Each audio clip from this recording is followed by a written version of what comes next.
Welcome to the DFO Rundown podcast with Frank Saravalli and Jason Greger on dailyfaceoff.com. Delivered by DoorDash. Welcome to another episode of the DFO Rundown. It's actually the Rick Nash episode number 61.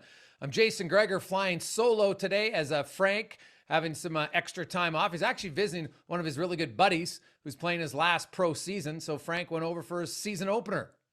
Pretty cool. So there you go. Of course, our show now is presented by Fantrax, the most customizable fantasy platform in the industry, offering the greatest fantasy experience for your dynasty league, keeper league, or redraft league. You want to do it for hockey, you want to go to fantrax.com. That's Fantrax, TRAX.com/DFO Rundown. That's where you can register and you could win an autographed Nathan MacKinnon jersey. And hey, Nathan MacKinnon, he's one of the guys in the Tim Hortons commercial that will be ready to start the season. The other one, Sidney Crosby, will not. He's going to miss at least the first week of the season, potentially longer. And that could be huge news for the Penguins in that ultra-tight Atlantic division. And our guest today, Mike Rupp, will talk to him about that division. But more importantly, with Rupper, we're going to talk about the Danbury Trashers. It's the documentary Untold Crime and Penalties. Mike was on that team, and it's a crazy story of like Slapshot come to life on the ice. And there's a little bit of maybe, Tony Soprano off of the ice. It's a mesmerizing documentary. I highly recommend it. And Rupper was in it, and he's going to give us some more behind the scenes stories of what went on in during the lockout season for him in 2004, 2005. Of course, he will be our big guest in the woodjerseys.com studio today, where you can take your office or fan cave or any room to the next level. You'll see the Boston Bruins jersey behind me. That's a wooden jersey. It doesn't look like it. It's fantastic. Intricate work. Check it out at woodjerseys.com. And it's an official licensed NHL product, as we are going to welcome in now Mike Rupp. And we welcome to the DFO Rundown. He is a Stanley Cup champion, scored 2 goals in his first NHL game against a future Hall of Famer, also works at the NHL Network, but most recently, I think he's known more for the fact that he was a member of the Danbury Trashers on the new Netflix Untold Crime and Penalties documentary. Mike Rupp joins us. Mike, how you doing, man? I'm doing well. Thanks for having me on, buddy. And yeah, quite the intro. And it's kind of true. You'd be surprised, especially now. I mean, I can't even imagine it. How many more people are going to be like, "Hey, didn't you play for the Trashers?" And I was like, "Hey, man, I did a few other things in my career too, but yeah, we'll stick with that because it's quite the topic nowadays." Yeah, 14 games in the regular season and 11 in the playoffs. And hey, Mike, I really appreciate you doing this today. I know we booked this a while ago, and for those who are wondering why you're doing this in your car, you're a trooper. Mike's actually outside the hospital because his son is getting his nose reset after breaking it. What happened to your son? Yeah, well, as you can see, I did not go and get mine fixed at any point in my life. So mine's still like this. And I don't think he wants his to be like mine. And, you sit there as a parent sometimes and you wonder if the kids are actually listening to you. But I think he did in this instance, because I always tell him, anything you do, I want you to give it your all. Don't do it if you're not going to do it. But he gave it his all in gym class at school and ran into someone's shoulder and shattered his nose. So he's got to get it fixed today. So I don't know if that's exactly what I was talking about, but hey, you know what? You gotta live with kind of that mindset. So yep, we're here. Everything's good. And I appreciate you guys adjusting, but I got to do it in my car. Hey, no problem. How many times did you break your nose when you played?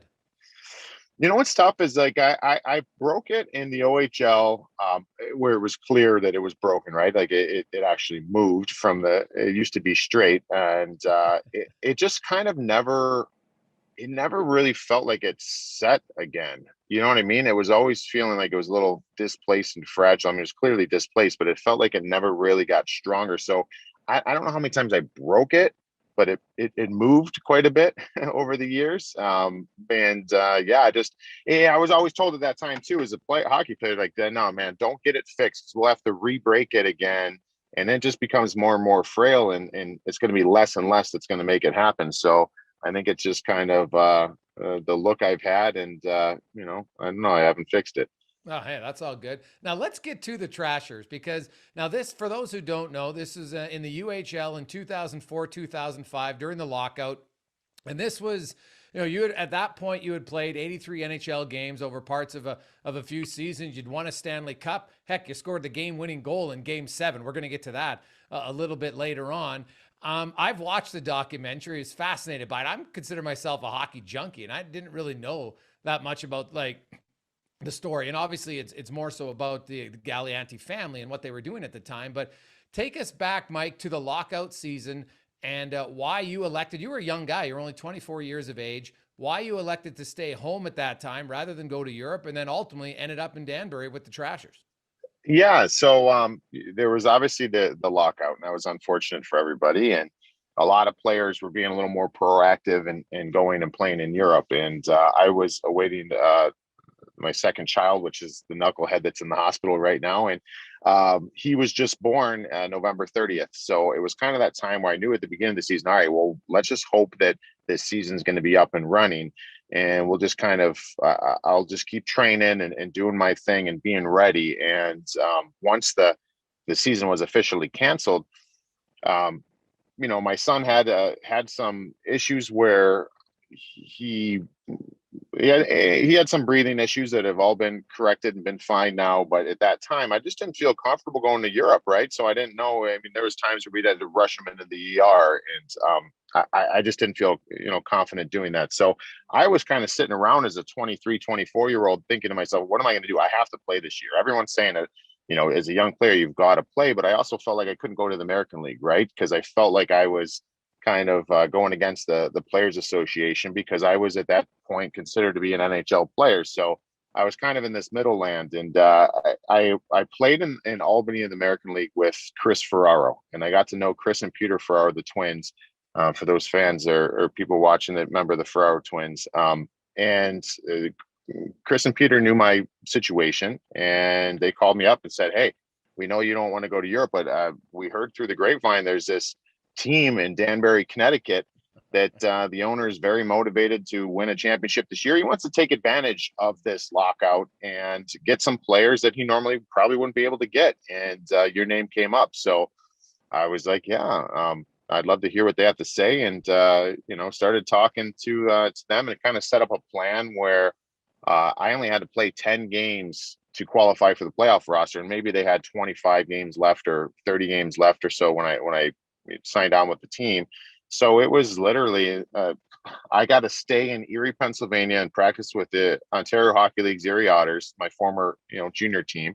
I got to practice with them during the week, and I would just go in every other weekend, and they'd fly me in, play a couple games. I had to get to 10, and then I stayed during the entire playoff, run. And so it ended up just being the perfect situation for me, where I can get moving, I can get playing, but I can also be at home and take care of what I needed to. So you'd heard about the team.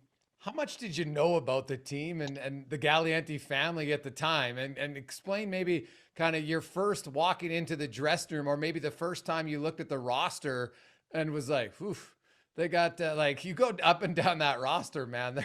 They're like, Mike Rupp's going in there. You're like, I don't think I ever have to even lay a body check. Like, that was a pretty tough team. Yeah, no, I spoke to Jimmy. So what ended up happening?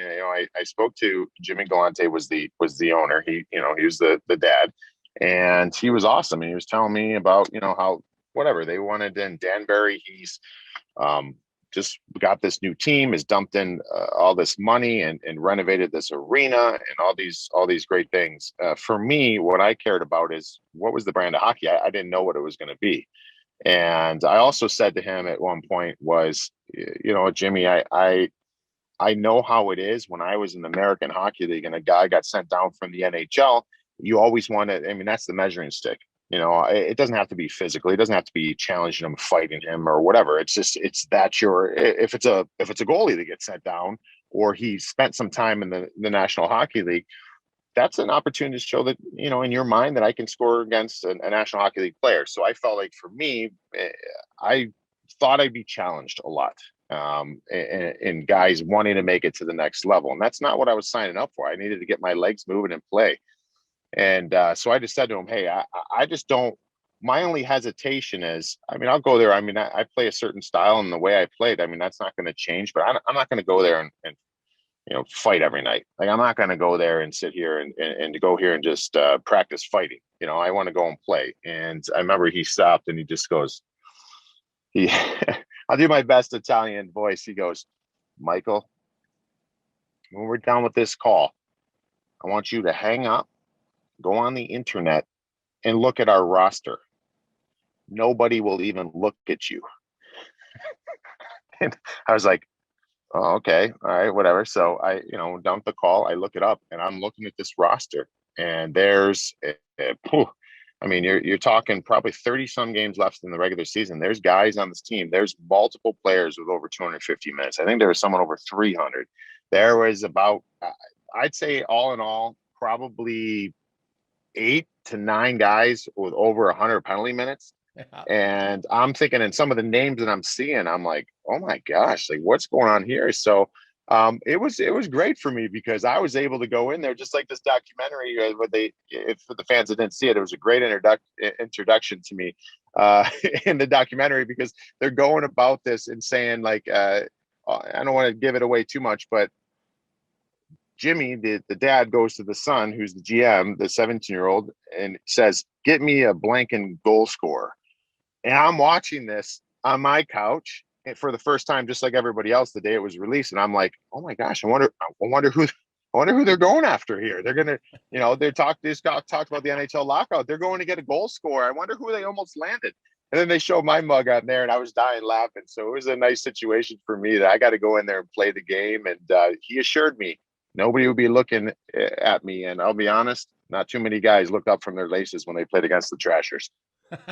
Now, AJ, of course, was the GM at the time. He's 17 years of age. He turned 18 during that season. And, he actually put together a pretty good team, right? Like, obviously, I know his dad had some input, but were you kind of surprised at all? What's your first impressions when you're like, we got a 17-year-old GM? What the hell is going on here? Yeah, so AJ picked me up at the airport, actually. So what I ended up doing is I had that original conversation with Jimmy that I mentioned to you, and then I wanted to come in and watch a game. So he flew me in. I landed the airport up in Westchester, New York, and or White Plains, I believe. And AJ comes and picks me up. So I see this kid coming, and really at this point, I didn't know. Like, it wasn't told to me by Jimmy, like, my son is running this team. I just knew that he was a part of it. And so he picks me up, and then basically, he picks me up. He's got his big diamond earring in his ears. And to be frank, and we could joke about it, like he looked like a punk. I'm like, wait, well, hold on. I'm like, this guy's running our team. Like, what's going on here? But then I started talking to him, how passionate he was. And I started realizing he's got some, he's calling all the shots here with this roster. And it was kind of fun. It was fun just listening to him talk. And even from this documentary, he's a really bright kid that he's a go-getter. And I'm just, I'm like, all right, let's see what this thing's all about. So you get there to Danbury, you go to your first game. Obviously you like it. So you elect to sign. And away you go. We've seen all of it about the paychecks, and you get a paycheck from a different trash company every time you got a paycheck. So when at the time, and now it is, and the Gallianti's been very honest about it. So I think it's fair. We're not talking out of school here. Everything's in the documentary. But at that point, Mike, when you're starting to get checks every time from a different company, are you thinking, something's going on here? Yeah. So I was, that was really the first, maybe not the first thing, because I even mentioned in the documentary, like my agent said to me, hey, first of all, he goes, where'd you get hooked? Where'd you find this guy? And I go, well, they kind of found me, I guess. And they reached out to me, and, I told him through a couple buddies that we were connected. And he said, like, he wants to pay you cash. I'm like, what do you mean pay me cash? He goes, like, I don't know. Like, I don't know. I think he actually wants to give you a duffel bag of cash. And I'm like, what?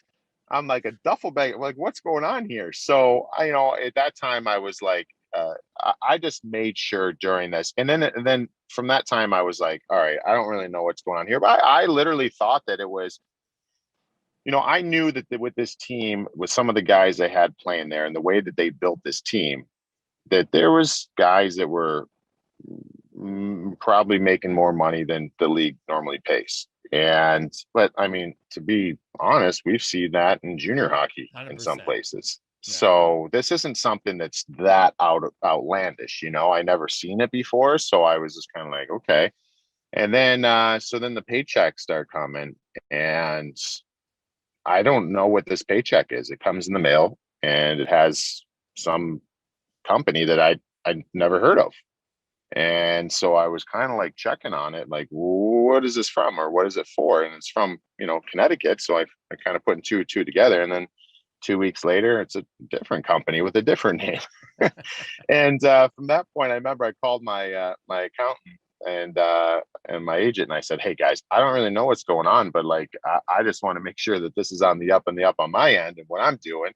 And they assured me that was the case, and yeah, that was that. That was probably the first time where I was like, I'm not really sure what's going on here, but I didn't know any of that stuff, because when we're watching this documentary, this was educational for me, because I didn't know what was going on. We saw Slapshot in real life. That's what I saw as a hockey player. Sure, there's some tendencies, and like if anybody's ever watched The Sopranos and any kind of mobster movies, is that personality, was that around that team? Yeah, but I didn't see anything happening. I was playing hockey. I was in the locker room, and I have this 17-year-old kid who's fired up, and he's like, come look on the computer here. This is the guy I want to get this guy. And we're on Hockey DB, and he's watching hockey fights, and he comes to me and asks me one day, Jimmy comes to me and goes, what do you think of Donald Brashear? And I'm like, he's tough. And he goes, I'm talking to him about coming here. What do you think? Think he'll be a good? You think he'll be a good fit? And I'm like, a good fit? I mean, we've got 8 heavyweights, and he'd be the heaviest of them all, and he'd be the 9th. And he's like, I'm just trying to figure out if it'll work. Blah blah blah. So that's what I was seeing. I was laughing at what we were seeing on the ice, because it was Slapshot. Oh, it totally was slap. Like, you look, Frank the Animal Bialowas, played 5 games for that team that year, and Wagner and others. And he wasn't in the documentary, but John Nassi, who's probably one of the toughest small heavyweights I've ever seen. Like, man, that guy would fight huge behemoths, and he was maybe 5'10". So, Mike, do you have any kind of funny stories? Like, you're on, I don't know, because you mentioned like you get picked up on bus trips and you would just join him for the weekend, so you must have played a few home games, but take us kind of some things that weren't in the documentary that you remember that kind of sitting back just make you chuckle. Yeah, so I there was a ton. There was some of the guys. So the way that the team was, right? So we had these really tough guys, and not even just the heavyweights. Like, everybody on that team was pretty scrappy, even the goal scorers. And that's part of it that you were alluded to earlier, was that AJ built a hell of a team, and we had some goal scorers, and we had guys that were playing there that could be playing in the maybe fringe players or decent players, middle lineup players in the American Hockey League. They were playing down in the United Hockey League. And so we had that. So inside the room, where it was almost like, I don't know how to, the team was really close. We were the bad boys. Yeah. And it was almost like us versus the world. And the way that the ownership and the way that AJ and the way that everybody there treated us, we were treated like we were an NHL team. It almost started like the walls started closing in, and it's just us, right? And we became very close. But also inside that landscape, as players, you see players that see the game differently, right? And we had 8 guys who are sitting there, and they're looking across the way and saying, oh, that team has one dancing partner for 8 of us, or 2 dancing partners for 8 of us. Well, I want to be here. I get treated like gold. There, I remember guys would say to some of the skilled guys who maybe didn't fight as much, would be like, Rupper, wait do you see when this game starts, and wait do you see the guys that'll just look up to the owner's box and just try to get, and they would sit there and they would just, guys were always looking up, and it's like they were seeking approval and almost like getting gestures to, and one of the guys told me that there was a time where they looked up and just saw this, and then it started a brawl. And so it's almost like in baseball, right? That you're doing the signs, you're and guys are just going out and they're starting to brawl. So it became funny because we would get together after games or on the road or at home after games, go out, grab a bite to eat and grab a beer. And guys would be telling stories about the week before because I wasn't there. I didn't play every weekend. And it was about, I heard stories with Frank Bialois Oh my where goodness. it was guys were on the bus and then all of a sudden the bus stops and they open the door and the lights go on. Guys are waking up, rubbing their eyes, and they're looking. They're like, "Who the hell is this?" We're picking up a guy at a truck stop, and it was Frank Bialois. He'd come in and play for a couple games. The one, Greg's, that gets me is the and you mentioned John Morasti, and this is something too that we talk about this in all the time, right? And over the years, and maybe it's changed a little bit now because I think the league used to be very structured. Like the NHL was scoring line 1, scoring line 2, checking line, fourth line energy guys, right?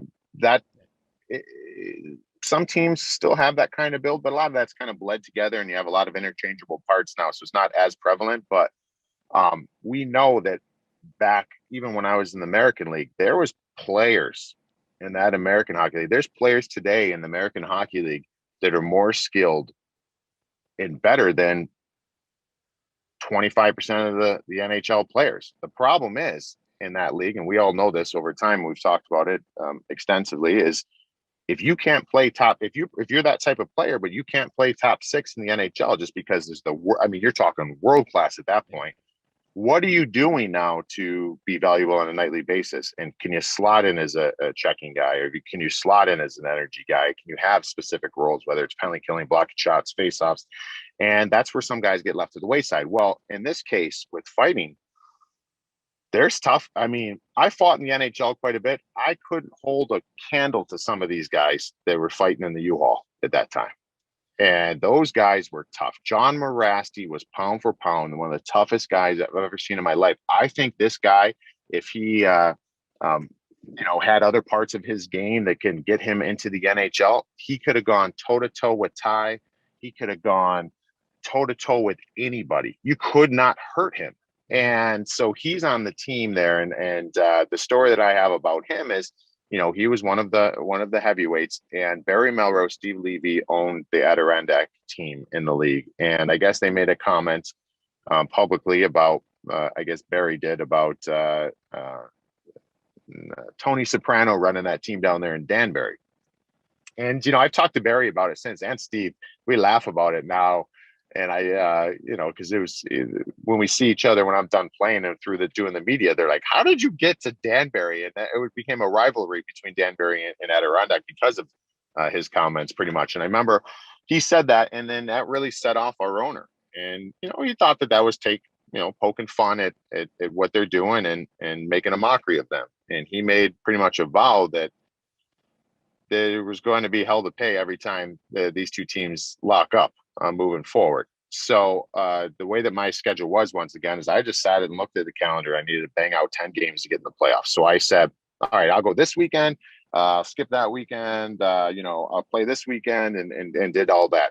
So I'm playing in Michigan, and we have a 3-3 where we're bouncing around Michigan, and we're going from game to game. The next weekend is the first time playing Adirondack since the comments about Tony Soprano. And so I'm on the bus, and I'm like leaning back on the bus, and I'm sleeping, right? Like with my head against the window. And the seat behind me is John Morasti. And Nasty is like talking on his cell phone, but he's trying to like muffle what he's saying, but he's talking literally right into my ear because I'm sitting in front of him. And I pick up from this conversation, obviously only hearing one side of it, that it's a recruitment call. He's recruiting for next weekend. And not the a conversation. No. The conversation was, I woke up and I listened to this. I'm like, this needs to be a movie. Like this is Slapshot. And he's the conversation. Basically, what ended up happening is it's him recruiting Chad Wagner to come in and play next weekend. And I don't know who Chad Wagner is at the time, but I learned that he was kicked out of a couple leagues or a league at some point up to that point. And the conversation that basically Nasty's having is, and I'm hearing one side, I'm hearing, Hey, Wags, it's Nasty. What's up, bud? How are you? Good. Blah, blah, blah, blah. Just, exchanging pleasantries. And then he says to him, what are you doing next weekend? Uh, the owner of our team wants to send a message to these guys that are, call them Tony Soprano and whatever. And we're looking for a couple players next weekend. Can you come out? And then there's a pause. And then he goes, no, no, no. Yeah, yeah. No, I know you. No, I know you haven't played in 4 or 5 years. No, I know that. I know that, dude. And then he's like, no, I would assume you're not in shape. He's like, I'm not in shape either. Who cares? You're coming out here. You're not coming out here to play hockey. You're coming out here to run around for a game, and then you go home. And so then he's talking. I don't know if he was working or ran like a lodge or hunting. It was something I was picking up that he was talking about somewhere in Western Canada was where he was at. Yeah, he's from Calgary. So he ends up saying, all right, I just hear him, all right, cool, let's think about it, let me know, blah, blah, blah. So we get off the bus, and I go to a couple of the other guys. I go, guys, I'm not here next weekend. You guys got to let me know what's happening, because I'm hearing some recruiting going on the bus. And what ended up happening that next game, and it was in the documentary, but they didn't really break it down because there's so much. I guess, not to get sidetracked, AJ told me, and the producer with Netflix told me, that there was so much content. So of all these Untold, and if you haven't seen all the Untolds, this one is fantastic. I think it's gotten the number one views of the series up to this point. But my favorite one, as well as the Christy Martin one, is incredible. Oh man, that's a moving one. I mean, all of them are great, but they said we had so much content to break down. This was the longest one, but we still had to eliminate 30 minutes. I mean, so there's all these little stories in there. They're huge stories. And this is one of them. They recruit Chad Wagner. He goes in there. I don't know exactly. I think he played 3 games. 3 games. I think if you checked it, it might be 3 shifts or 4 shifts. Yeah. So you can, average that out. And he got 79 minutes and penalties or something. And in this game, I'll probably mess some of this up for someone that was actually there, but he went out, starting fights, brawls, whatever. They put him in the penalty box, and then they leave, right? The referees skate away to probably deal with some other ruckus. And he leaves the penalty box, skates across, and goes in the Adirondack's bench and grabs their coach and starts wailing away on their coach. So that's obviously not allowed. And he got kicked out of he got banned from the United Hockey League. But the stories like that are absolutely insane. And we just, that in 2004, Greg, you've been around the game. You know a lot of the history of the game. That hasn't been seen. I mean, maybe since the 70s. You know what I mean? Like that was so strange to have that type of craziness, and everybody in Danbury, and they loved it. They ate it up. Like, honestly, when I was watching the documentary, it reminded me, obviously the 70s, the Broad Street Bullies and stuff, but the Western Hockey League in the 1980s, the new Westminster Bruins, you go back when you had Manson and Baumgartner with the Prince Albert Raiders, like it was mayhem. You talk to Kelly Chase and those guys, like in the Blades, that team was tough. Like every team had 7 or 8, kind of like Danbury. Every team had guys like that. Yeah. And it was like, there was, line brawls, there was bench brawls up until kind of maybe the early 90s. And then it's kind of cleaned up. So the fact that it come back, and what's funny, I think a lot of people gravitate towards that because most of the fans, they know they couldn't really do it. Right? Like they're up in the crowd. Yeah, we're loving this, but push comes to shove. I don't want to be the guy fighting, but I love watching the guys do it. And for the most part, the linesmen jump in. No one's really getting that, like it's not like a street fight where somebody's maybe curbing you or something stupid. So I don't know why. And maybe it's because I grew up with it, but man, watching the documentary, I was just like, God, this is real life Slapshot. It was unbelievable. Yeah. Right. And so was there a Ned Braden on the team?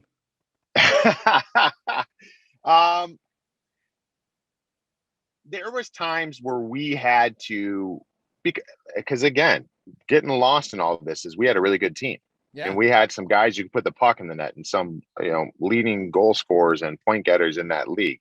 And there was times where in that locker room, there had to be a voice of reason that popped up. Hey guys, let's close this game out. You know what I mean? Like, and, there had to be times where, someone had to play parent and say, it's time to come in now. And there was a couple guys on the team and the leadership there that it was a good balance. The guys knew that. The guys knew what. But at the same time, and I want to double down on that. Guys were treated so. You're talking about players that have played in. They probably played in. Some of the players played in the American League. Some had games in the NHL, like Ruben Nador. And they had Mario LaRock, who was a first round pick by the Tampa Bay Lightning. I mean, there was guys who had the influence from the top levels of the world, but then there were some that didn't. There's some guys that were just trying to continue to play hockey, and they were playing at low levels, and you don't.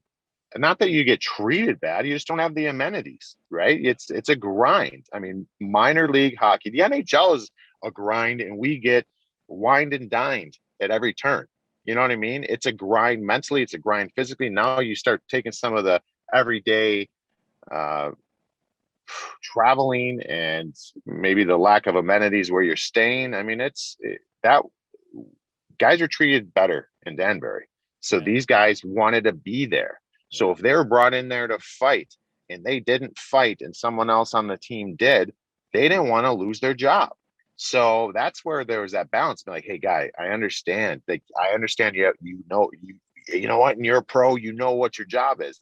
But right now we got to win this hockey game. And we had a good balance with that, I felt, in those games I was there. We won almost every game, so it was hard to really at that point we were on a roll, and we were entering into the playoffs. You go into, can you talk a little bit about just the atmosphere in Danbury, Mike? Like, sold out barn. What is it? Section 102, I think, in the movie. It was kind of like, the dog pound in Cleveland. Like, that's where the real diehards were. Yeah. How is, because you've been in the NHL. You scored the game-winning goal in Game 7 of the Stanley Cup Final. Like, you've been at the pinnacle. So I think you understand, high emotion games and the energy of a crowd. But man, on the documentary, Danbury just looked like that place was rocking, and it was a madhouse. It was nuts. It really was nuts. And that arena, I don't know every detail and logistically how they figured all this out, but I know that the Galante family, Jimmy, that was part of it, is that he built a wing to the Children's Hospital. He had football fields named after him, hockey rinks. He did so much in the community. And, you can say that we've seen this in some movies before, but the community loved him so much. It's like he won over the crowd, right? That they supported what he was putting on the ice here. So then once it started having this different feel to it, the fans, and I never knew about it, and I don't know if you've ever heard about it, but I learned about it then, and I've kind of asked a few people that are in that area of the country, that Connecticut, kind of New York stretch into Massachusetts. Apparently, the New Haven had a team for years, and that crowd was different. And from what I've been told, they were bloodthirsty fans in New Haven. Yeah. And New Haven didn't have a team. The NHL wasn't there. So this was like, a different year where Danbury geographically was located in this place where the New Haven fans came in. You had the Danbury people who loved Jimmy and everything he was about, that blue collar, tough, rugged kind of personality.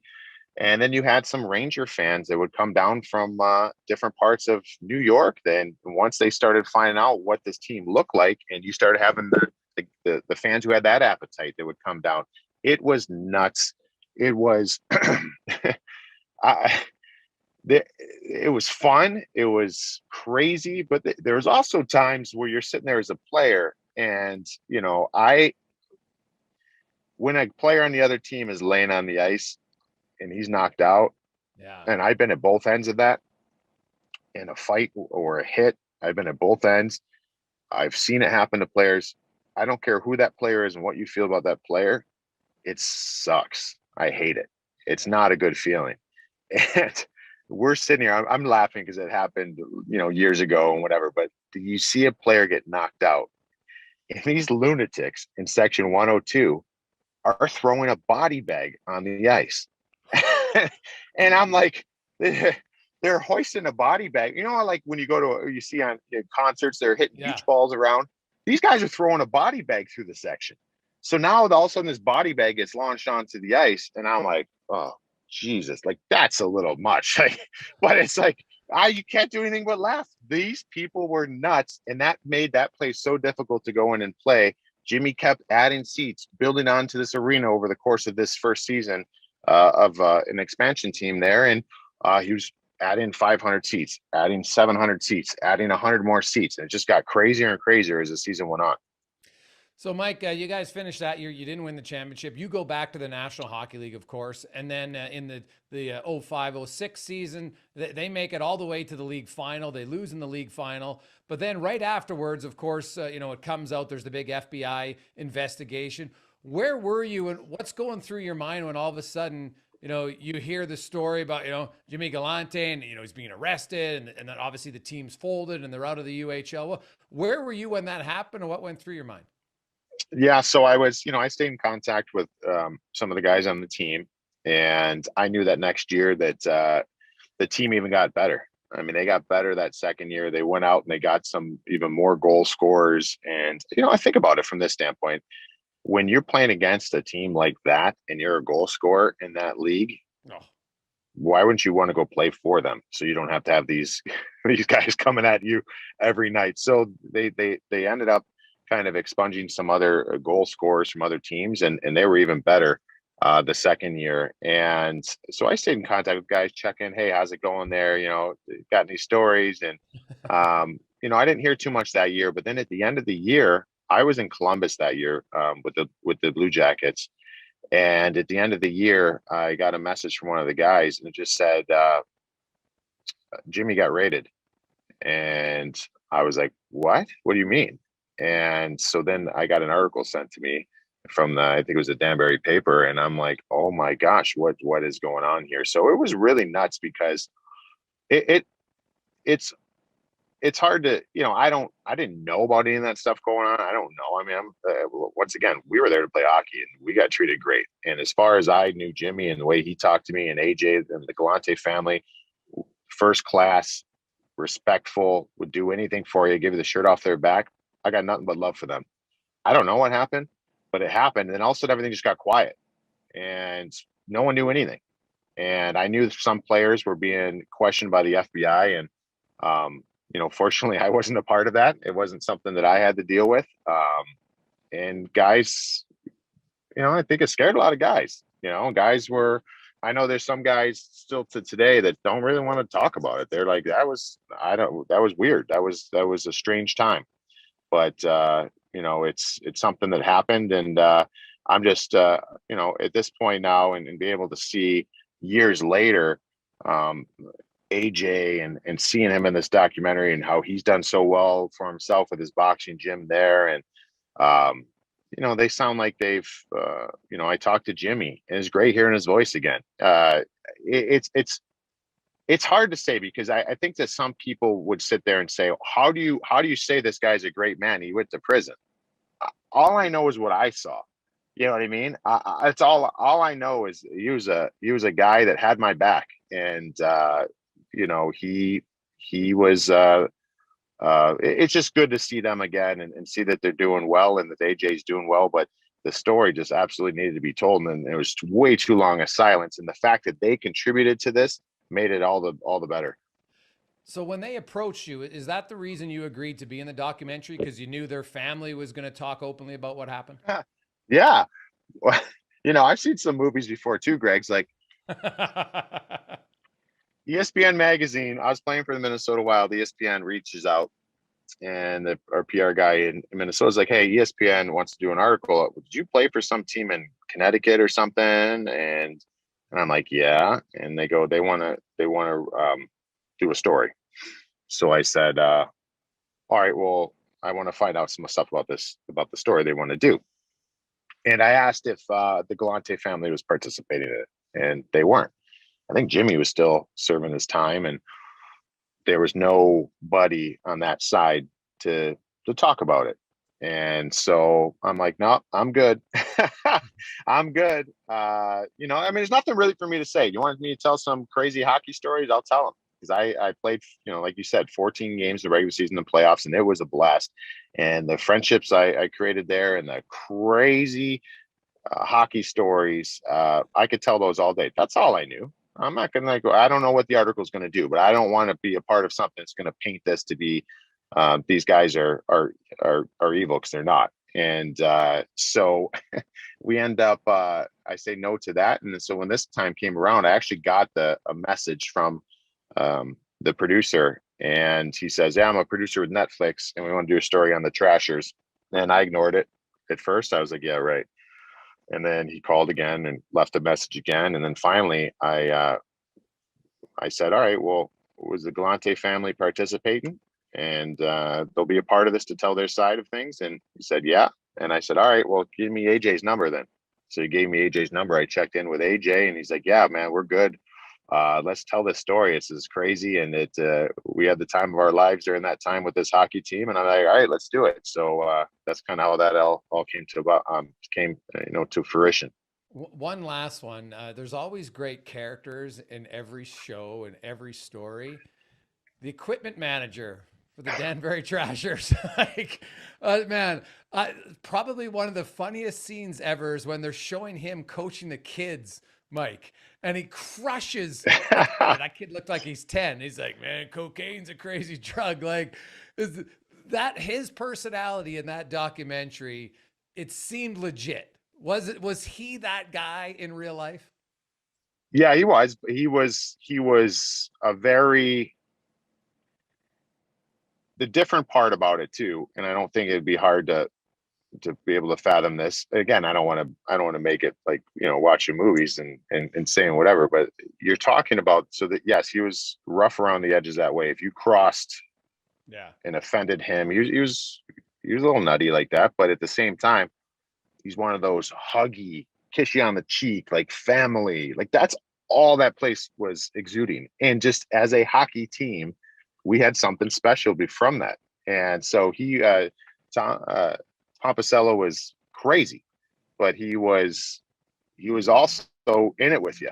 You know what I mean? And it's almost to the fact where if something bad happened in the game, it's almost like you're looking at Tommy, be like, no, don't respond, man. We're good. This is hockey, But yeah, he took care of a lot of the intangibles with that team. I didn't know that he was stealing goalie pads and doing all those things. I remember he said something about cutting water before cutting the hot water, but I don't want to, that wasn't the first time I ever heard of that happening. No. But man, he's a character, and yeah, he was. What was he? First equipment manager ever suspended, right, from the league. Yeah. Well, hey, Glenn Sather back in the day in Edmonton used to cut the visitor bench short, so the guys had to sit closer in Edmonton. So guys doing gamesmanship has happened at all levels, some more deeper than others. Mike, I love it. I would highly recommend for everybody who hasn't watched the documentary and the whole series. I agree with you. I just saw the tennis one. I haven't seen it yet, but it just came out. I want to watch that one. But Untold, this one about the Danbury Trashers. It's crime and penalties. It's a fantastic story about their 2 years in the UHL.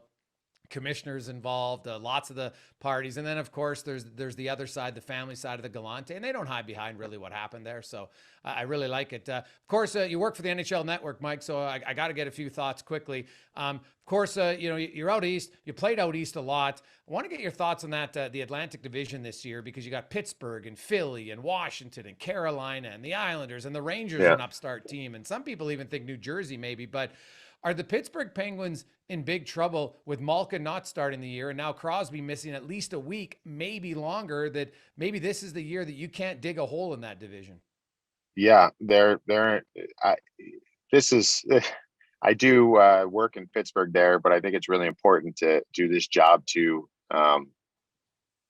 speak when things are good and speak when things are bad, or speak when you give your opinion on which way when you don't know which way it's going to go. I like this Penguins team. I like this group, but I think they took a step backwards this offseason. And as far as the need of their team, as far as they needed a step forward, just like every team does. But they had it tough with, just like every team, with the flat cap. It hurt. And so how are we going to improve parts of the lineup? They made some very shrewd decisions. they could pay off. I mean, that's why these guys are in these positions and the good GMs make the undercover moves work.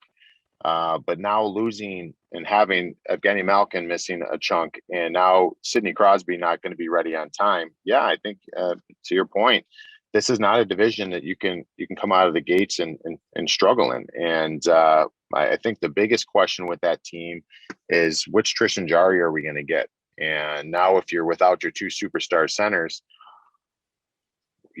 are you not going to get that run support? So does this put even more pressure on a goaltender like Jarry?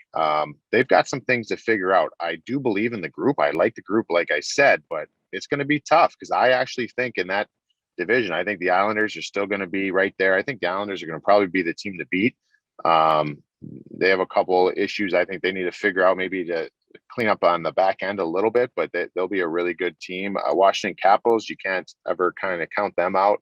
The New York Rangers, I'm expecting them to be pushing. I wouldn't be surprised if they get in this year. They should at least be a bubble team in that aspect. The Flyers made a lot of changes. I mean, this is a tough spot here. But the one thing the Pittsburgh Penguins have done for years, and it's blown my mind, and every team can probably say this, and every fan base is probably like, well, what about our team that did this? They have lost so many man games over the last since I played there in 2010, 11. They lose so much every year and lose their superstars for stretches. And for some way, somehow, they still win hockey games and get in the playoffs. That's what shows that's what makes them so tough. You can never count them out. So it's going to be very difficult, though. They can't start slow because that division is going to be tough. Mike, I really appreciate your time. We always end our conversations with rapid fire. The only rule, you have to answer every question. All right. All right. Let's do it. Some are tougher than others. We always like to have a little fun. All right. The first one, who is your favorite head coach? Favorite head coach, Dan Bilesma. How come? Do we want explanations or just answers? Dan Bilesma. I can follow up. You can follow up. I'll give you a chance to follow up. Dan Bilesma was my favorite because he, when he played, he was Disco Dan, and there's some stories out there about what he would do in the locker room to keep everybody loose. And he brought that element early on in his coaching career, and he would sit there. It was fun to come to the rink, man. I mean, we came to the rink. You wanted to be there. He'd get in your face and just be.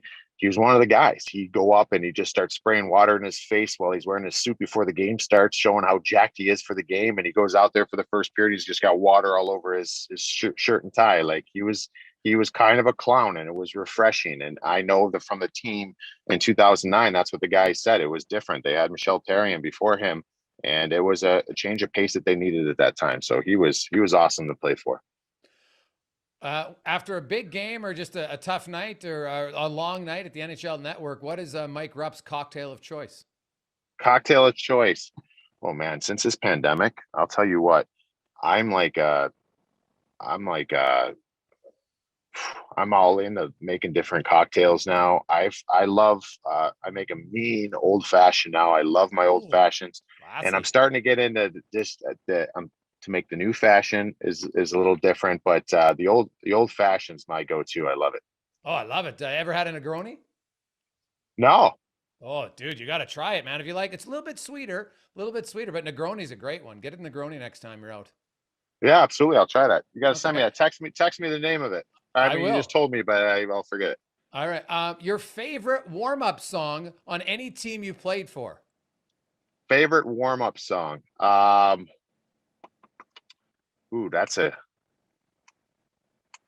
We had in Pittsburgh, everything is very before games in the NHL. I got a feeling Black Eyed Peas, and I'll tell you why. I don't actually love the song, but for warm-ups before you get up to go out for the actual game, and everything's so structured, right? And it's the same thing over and over again. And we had the same thing when the clock hit here. This is when I Got a Feeling comes on, and we use that to walk out. That's inside the locker room. It's not played in the arena. And it was hilarious because it was like that song went on, and for basically 82 games, the same stuff happened at the exact same time. It was like you're living in an alternate universe. Like these guys would be dancing, doing the same thing. Guys would wait to this part of the song and they'd make a gesture and then do this. It was incredible. So that was like a real, I felt like a bonding song before we got going. Oh, I love it. I love it. If you could have played any other pro sport, which one would you have wanted to play? I would have loved to play football, and you look around, you see the NFL players now, and I don't know. I just felt like I had the build to be a tight end and playing football. I'm not saying I would have played the NFL, but I love the game of football. I still love it now. And I got my team, the Browns, that are making moves, and that's where my attention will be outside of hockey this year. Okay, now this one will be tough, but you have to pick one. You only get one choice: Niedermeyer or Stevens. No backdrop. Like, are we talking game 7? We talking just this? On your team. You get to have one on your team all year. Oh gosh. I'm gonna say Niedermeyer. That's a really hard one though. And Scotty, I love you to death, man. And but needs Scott Niedermeyer, we've heard it many times from different people. And when I got called up and I was playing in New Jersey my first year, I still remember Stanley Cup Finals against the Ducks, and Scott Niedermeyer sitting there, and he's got a dime-sized sweat on his undershirt in between periods, and right in the middle of his chest. That's it. No wet around his ears, not breathing heavy. This guy legitimately, if you allowed him, I'm not kidding you, I bet you he can play 45 minutes in the game. Like he would play 45 minutes and he would be great. And he was that good. I don't think that there is anybody that I have seen that even now with the great defensemen in this league, and there might be some that are better offensively than Scott Niedermeyer was, but he can play all day long. When you get a guy that can eat that many minutes and you're getting quality minutes, I'll take that guy all the time. I love it. Your first NHL game was in January of 2003 against Roberto Luongo. You scored 2 goals. You're the first star of the game. Later that year, after missing you missed like 2.5 months from March 29th, you didn't come back and play until June 2nd. In your 4th game, you have a goal, 2 assists, 3 points. You win 3-0 in game 7. Was that the greatest 6-month stretch of your life from January to June? When you look at how the bookend of 2 goals to start ever, 3 points, like Mike Rupp, if you just took those 2 games, Mike Rupp's a Hall of Famer. I think that's I'm never going to, I know what I was as a player, and I knew that I had to change my game to stay in the league. Cause like we talked about before, I knew I was drafted in the first round, and I think the idea was I was going to be a big bodied centerman that would play lines 1 or 2, but it didn't work out that way. I couldn't consistently have offense in the NHL. I didn't have that part. So I had to change my game around. And, I know that, but with that being said, I also know that whenever there's an opportunity in my career on big games and big stages, I don't know, that's like what I did growing up on the driveway. Everybody did, right? And I wanted that. I wanted the puck on my stick, even with playing with Scott Niedermeyer and Patty Elias, Scott Gomez. And, I knew that I was in good hands with those guys, but at the same time, I wanted the puck on my stick. And I think that's really important for players to have, no matter what kind of player you are. And so that stretch there, it's funny. It was a crazy 6 months. But there's a lot of ups and downs, man. I mean, Greg's, I almost quit hockey in the playoffs there prior to that, because I was a young player who thought I showed enough in the regular season. I got left off the playoff roster, and at the time, I didn't think it was. I didn't like it. I didn't think I was getting treated fairly. And hindsight, it was the right move. This team went out and got veteran players that'd been through the grind. Grant Marshall. He played, and they had veteran players, Turner Stevenson, these guys that knew how to manage games. I didn't know how to do that. And Pat Burns didn't want to take that chance. So I was in the playoffs, and as a black ace, when you're skating every day, and we were skating, we weren't even in New Jersey for part of it. We were in Albany, and we were skating, and almost to the point of getting sick, like throwing up every day. We didn't even have a goalie for part of it. So we weren't practicing with anybody. We weren't scoring on a goalie for 2 months to do this every day and do workouts. I was like, I'm not doing this. I'm out. I'm going to go home. And then something in my head though was like, no, man, you don't do that. Like, you'll never play again. And it was a real learning lesson for me, because I learned that it's what, not to get all philosophical or anything, but I learned that what you do when no one's looking is what matters. And if I didn't do that, if I didn't double down and just say, you know what, suck it up. You're not quitting on this and whatever. When I got thrown into Game 4 of the Stanley Cup Finals, I never would have been able to do what I did. Yeah. If I would have not taken those 2 months of training seriously, I never would have been able to do that. And that's been the highlight of my career. So, it was nuts. I got called up on my birthday, January 13th, home game against the Florida Panthers. Earlier in the game, I deflected one, went past Roberto Luongo, goal went in. They reviewed it, and I'm in front of the bench while they're reviewing it, thinking, "Oh man, how cool would that have been if I think it was high sticking. Like, if I got a goal in my first game." They said no goal, waved it off. So I'm like, all right. As the game goes on, Jim McKenzie gives me a pass. I shoot it. I end up picking a corner on Bobby Lou, and I get my first goal a couple shifts later. Patty Eliash puts one on the platter to me, and I bury a second goal. And from that point, I was like, if I never play again, I did it.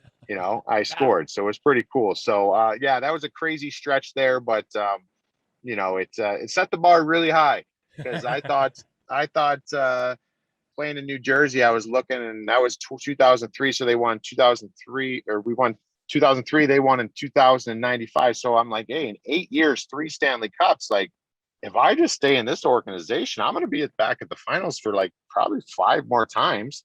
I'm going to win multiple cups, and I never saw the finals again after that. Yeah, well, it's tough. Last one for you. In the documentary, when they're interviewing Mike Rupp, you had a real long beard. Did you purposely grow it just to have the aura of being a Trasher? I wish I could say yeah. But no, I don't know. I had a few times from like going long beard, short beard, and just tried.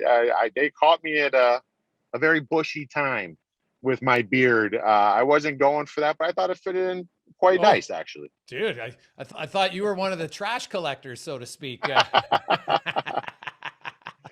Mike, this has been fantastic, man. I really appreciate it. Look forward to watching you again on the NHL Network, and I know you'll be part of my show on TSN 1260. So we look forward to it, and I hope your son nose gets set.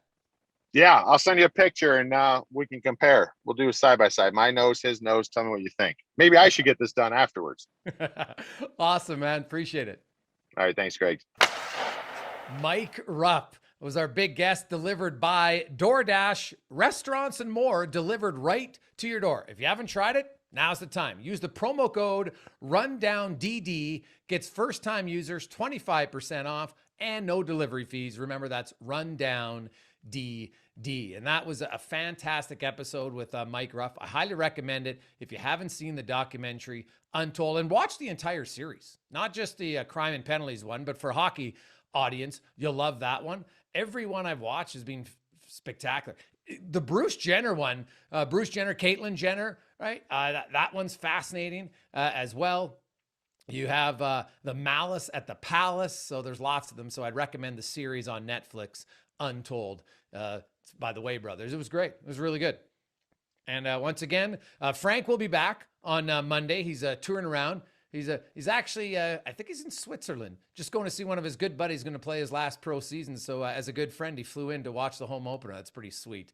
So Frank will be back on Monday. In the meantime, thanks for listening, everybody who listens, and big thanks to Fantrax, who of course now is the new title sponsor for this month. Create or join your own league and dominate your draft. They are the most customizable fantasy platform in the industry and the leader when it comes to hockey. So check it out at fantrax.com/DFO Rundown. You can register and you can win a Nathan MacKinnon jersey. Thanks for listening to the DFO Rundown with Saravalli and Gregor. Keep it locked on Daily Faceoff.